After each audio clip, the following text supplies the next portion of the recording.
Algo que muchas personas están revisando, viendo, muchas dudas también. Tema alquileres.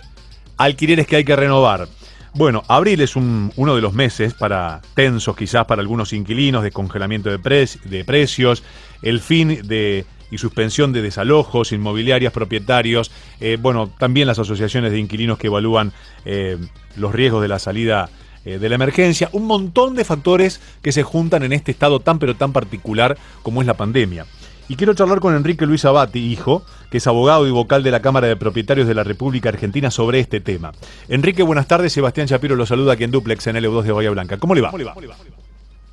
Sebastián. Ahí tenemos un poquitito de eco, parece que estamos en el escenario con los Palmeras. A ver, ¿ahora? ¿Estamos mejor? Ahora, ¿me escucha mejor? Perfecto. Buenísimo. Bien, Enrique. ¿Escucha a los Palmeras de vez en cuando? ¿Alguna cosita como para levantar el ánimo? Más de joven. Más de joven. Bien, perfecto. ¿Y ahora? Y ahora, no, más rock nacional. ¿Por ejemplo? Y me gusta mucho Calamaro, o si no, sigo con Soda Stereo, algo que me encanta. Bueno, vamos a poner algo de Soda Stereo al final de la charla como para tener el gusto compartido. Enrique, tema alquileres, lo que hay que saber, lo que está pasando por el lado de los propietarios, lo que está pasando por el lado de los inquilinos. Bueno, hay mucho temor en lo que es en el mercado inmobiliario, porque la verdad es que todos estos cambios que hubo en la legislación vino a disparar los precios. Técnicamente la legislación lo que se quería hacer era proteger al inquilino. El tema es que generó el efecto adverso, una estampida en los precios, todo producto del cambio del escenario.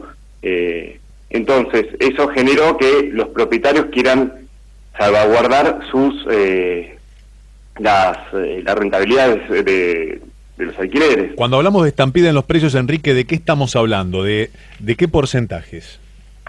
Y estamos hablando de subas de alrededor del 20 o 30 o 40% en algunos casos, depende de las zonas, todo producto de el congelamiento que hubo excesivo de los alquileres. Se entiende que por ahí, cuando al inicio de la pandemia, fue razonable un congelamiento de los alquileres, porque no se sabía qué es lo que iba a pasar, pero después ya los propietarios sufrieron en demasía toda esta cuestión. Cuestiones que tendría que haber resuelto el Ejecutivo de otra manera, pero no descansar en los propietarios y financiar a través de los propietarios un montón de cuestiones que la verdad que se les hacía muy pesado. Tengamos en cuenta que no son grandes empresarios en general los propietarios. Los propietarios son personas que tienen un departamento o dos, que los heredaron tal vez, o los compraron con mucho esfuerzo y hacen unos mangos extra que les sirve para vivir. No es que son grandes empresas como quieren hacer ver algunas asociaciones de inquilinos. La verdad que ven menguados sus ingresos, que no es que son, la verdad, no son grandes cantidades. Entonces, si te planchan los alquileres por casi un año, y es difícil. Entonces, en la posición del propietario va a decir, bueno, esto me llega a pasar de nuevo. Bueno, quieren arrancar de un piso más alto, más teniendo en cuenta que la reforma que hubo les impone una actualización anual. Cuando se estaban haciendo actualizaciones semestrales, les impone una actualización anual con un índice que elabora el Banco Central y del cual nadie sabe bien qué es lo que va a surgir de ahí. ¿Y cuál es ese índice que elaboró el Banco Central? Y también hago dos preguntas en una. ¿Cuáles son las voces por parte de los propietarios y por parte de la Asociación de Defensa de los Inquilinos? Y si hay algún punto en común donde se pueden encontrar, o las brechas son muy dispares. El índice es un índice que elabora el Banco Central, que es un promedio entre el RIPTE, que es la remuneración de trabajadores estables, y el índice de precio al consumidor que elabora el INDEC. el conjunto de esos dos índices va a arrojar cuál va a ser el índice de actualización que va a tener en forma anual cada contrato, de acuerdo a la fecha de su celebración. Las voces, bueno, por un lado tenemos, del lado de los propietarios, tenemos a mi padre que está en la Cámara de Propietarios, y por el otro lado hay otras asociaciones también, bueno, pero también está por el lado de los inquilinos Gervasio Muñoz. Ambos están apuntalando la postura de cada parte. Cada parte puede tener un poco de razón, ¿sí? Pero la realidad es que el mercado inmobiliario se venía autorregulando, y cuando viene una mano de afuera y quiere meterse en el mercado... El Estado quiere manejarle la plata a los propietarios. Y en cierto modo lo quiere hacer, pero no porque es bueno el Estado, sino que quiere es contener la inflación. ¿Y lo logra? ¿Y lo logra con una medida así?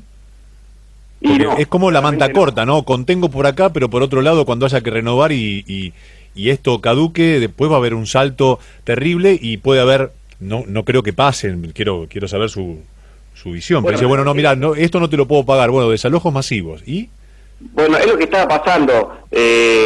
A ver, a nadie al propietario no le conviene tener el inmueble vacío, porque le genera gastos. Y al inquilino no le conviene tener un inmueble que no puede pagar. Entonces, por eso es que el mercado se autorregulaba. Se pagaba más o menos. De hecho, había estudios que indicaban que los aumentos iban por debajo de la inflación.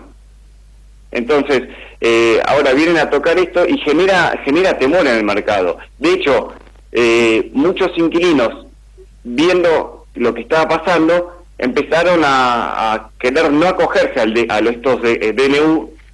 DNU son los decretos de necesidad de urgencia que suspendían los desalojos y los aumentos, etcétera. Bueno, y se comunicaban con el propietario queriendo arreglar un precio y dar un panorama claro para el futuro, porque si no se les hacía un problema. Además hay otro problema: el inquilino ahora no sabe cuánto va a terminar pagando. Obviamente el propietario tampoco va a saber cuánto va a terminar cobrando. Antes, cuando las partes podían pactar el precio de cada mes... Y aparte por un lapso mayor de un año.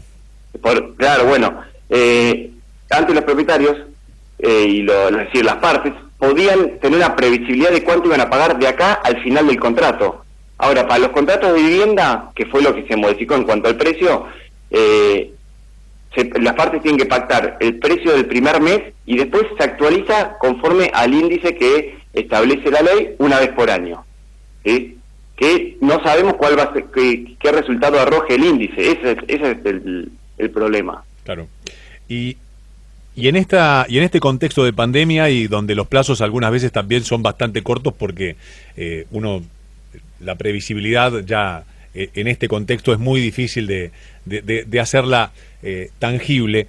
¿Qué auguran para lo que se viene, para estas renovaciones? ¿Qué tendencia se está dando? ¿Se están dando más los mutuos acuerdos entre las partes para decir, bueno, estamos parados acá, vayamos de esta forma? ¿Cómo lo ve?